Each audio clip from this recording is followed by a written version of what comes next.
The most important question is, can the US fix this? If the United States of America were to get downgraded again, then the consequences could be severe.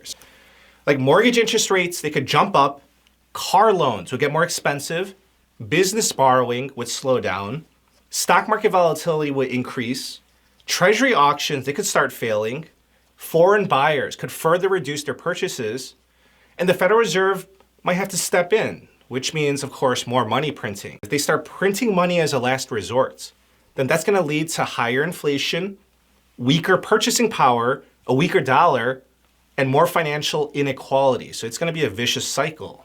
The most important question is, can the US fix this?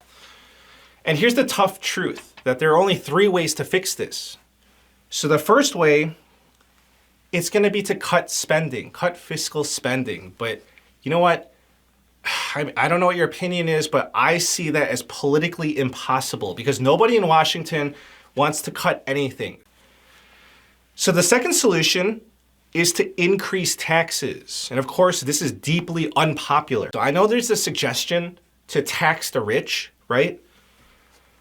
Okay, but to give you some context into how bad our situation is, even if you confiscated every single penny from the top 100 richest Americans, so we're talking about Elon Musk, Larry Ellison, Mark Zuckerberg, Jeff Bezos, Larry Page, etc. You take every single penny from top 100 people, that would be $3 trillion. And we're at $38.4 trillion in debts and rising $2 trillion every single year. So honestly, you do that, you do something outrageous and extreme like that, then it's still not going to be enough to move the needle. The third solution, it's a bad solution, is to print money. But honestly, this is looking like it's going to be the most likely case. It's the easiest, it's the fastest, it's the least painful politically.